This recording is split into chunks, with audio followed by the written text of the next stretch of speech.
to this point, we've looked more at the kind of obscuring forces, things that inhibit a vision of ultimate reality, right?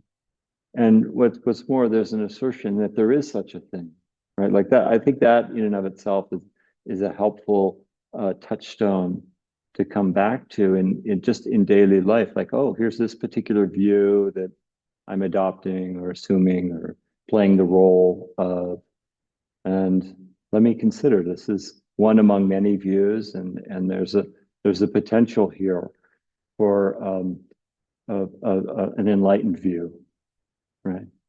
And I mean that word is a little, I don't know, charged perhaps, or they make little jokes about it in the New Yorker or something, you know, something. Why do you think you're enlightened?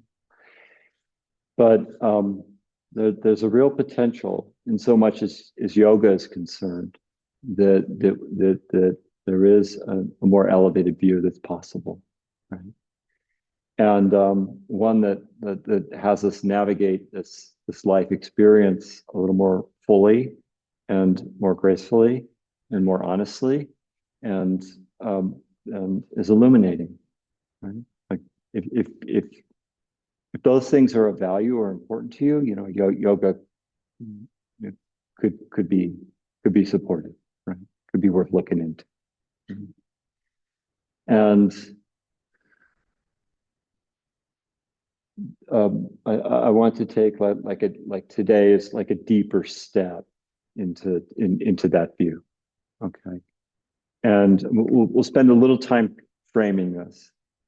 And one way that the tradition tries to impart on us this deeper vision is through story. Right?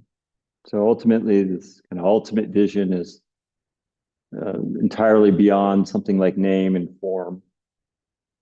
And yet we use something like name and form in the form of story to help us kind of start to feel into or develop a relationship or some sensitivity or some listening around a fuller possibility. Right? And these stories take on a human form, right? And specifically, I want to speak to the form of Krishna, right? Who is, you know, it's got one foot in divinity, manifestation of Vishnu, and has one foot firmly planted in the trials and tribulations of the human experience. He's a king. He's trying to counsel some you know, peers of his. They're in a hot mess, and he's like trying to orient orient us towards Dharma under the most extreme and adverse circumstances imaginable. Right. So that's Krishna's role. Right? Big job. And he assumes the form of what's called yoga. Greetings. Yoga Maya Shakti. Yoga Maya. And you might have heard some of those, like, oh, ping, ping, ping. You know, like my Sanskrit's really stacking up here. I got 3 words under my belt. And the first might be Shakti, right? Like there's some beautiful luster around that term, Shakti. And that means like potency.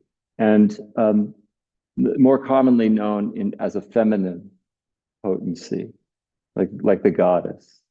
This whole creation is a maternal manifestation of the Supreme Mother, right? And her name is Shakti, or her potency is Shakti, right? So Krishna's got a bit of Shakti about him, right? This creative in the world potency. And he's also got a bit of, I'm not doing it in the exact order, but Maya. He's got a bit of Maya going on too. You heard that word? Right? I heard that word. So here's a simple, I mean, depending on the tradition, there's different slants, but here's the one I want to uplift, the Vedantic vision of Maya, which is is something like enchantment. Enchantment with the drama and the story and the realness of our particular life story. You stack up all the decades in this room, and there's a lot of them, and all of us could look back and go like, oh, there was this whole succession, and once I was a young man, and then I got married, and the birth of my, etc. Like, oh, there's this like continual thread of like, I'm here, I'm doing this, I'm doing that, and it's all stacking up into this kind of enchantment that says, my life is real, and I've lived this journey, right? Here's the other side of this enchantment. It might be something like, if you were to, I don't know if anyone here has ever done this, but I'm told there's like these like apps that happen on a phone, and they're quite enchanting. They're quite enchanting. In fact, I'm told that sometimes people, they go in there and then 10 minutes, 30 minutes, 40, 50, and then look up and they're like, what the hell just happened? What the hell just happened? Oh my, and not just that, but there's some like, I should probably put this thing down. One more scroll, one more.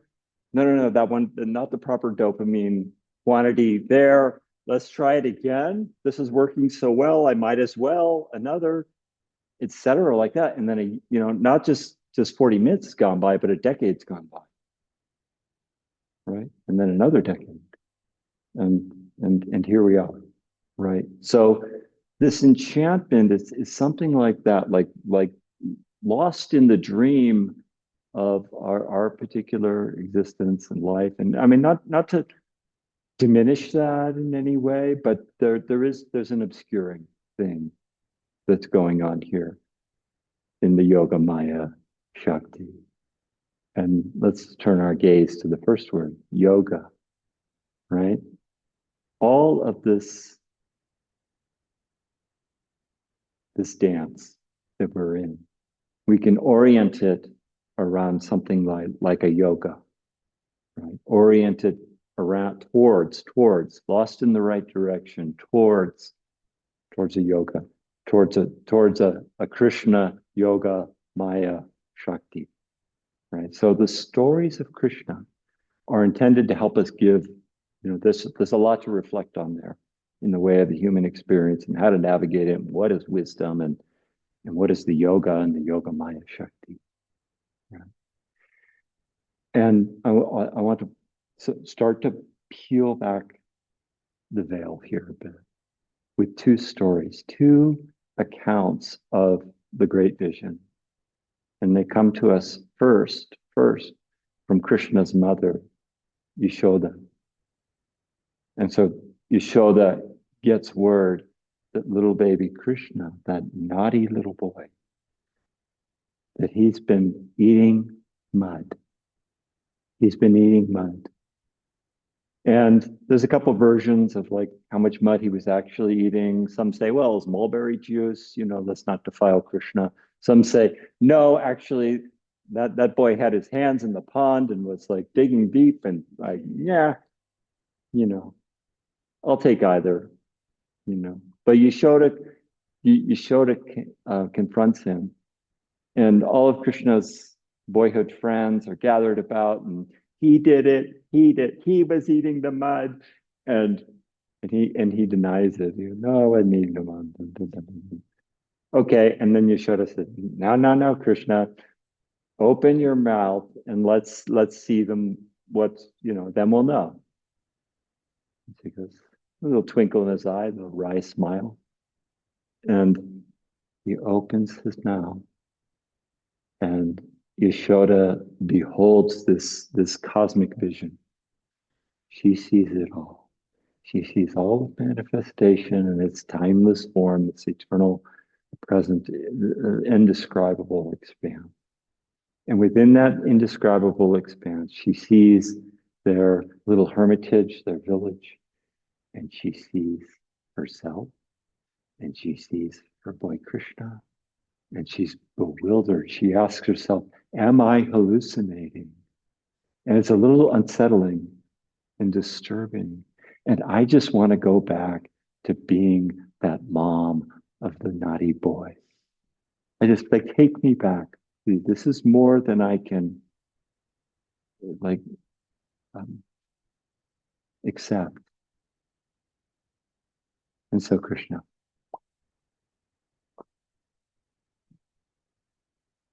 And so that's one vision. And I want you to note that she was a part of the vision. Like her kind of role and her place is also just held in this like big cosmic backdrop. And vision number two, and this is even more radical, happens in on the battlefield. You know, chapters later, Krishna is now a grown man. And there's two armies, and they're standing off, and Arjuna and Krishna's the charioteer, and Arjuna says, like, roll me out, let me have a look at what's about to happen. And Krishna's Arjuna's mentor. And they have a conversation, about yoga. And come the 11th chapter, Arjuna says, you know what I really want? I want a vision as you really are. If you think I'm worthy, if you think I'm capable, show me, Krishna, who you really are. And he says, I will okay. I will grant you divine sight. And Arjuna has this vision, and Krishna's larger than a 90-story building. And he's got so many legs, and he's got so many arms, and he has countless heads that spiral into infinity. And there's angelic dimensions, and there's wrathful dimensions, and there's fire-breathing dimensions. And he sees all the warriors on the battlefield rushing down his gullet, crushed and stuck to his teeth. It's already happened. Whoa, whoa, whoa, whoa. Same reaction as you showed. Woman, please, please, I beg you, make this vision stop. Take me back to your kind and gentle and smiling form. He's back like this. And again, there's like the inner integration of his particular context within the enlightened vision. Right? It's relevant. Now he knows how this battle is really shaking out. Right? Plus, plus, plus, plus, plus, plus, plus. Unbearable plus. And they go on for another, 7 chapters, kind of sorting a few things out, and then, out come the conch shells, and it's on. And I share these stories to begin for us to play with Lila. That's what it means. Krishna Lila means a play. To begin to play with opening the threshold a bit more this evening. And we'll do that, yes, with asana and meditation, but we'll also invoke mantra. So we'll work with some mantra that has the potential for a deeper space. Okay. So with that, I invite you to come into a seated arrangement.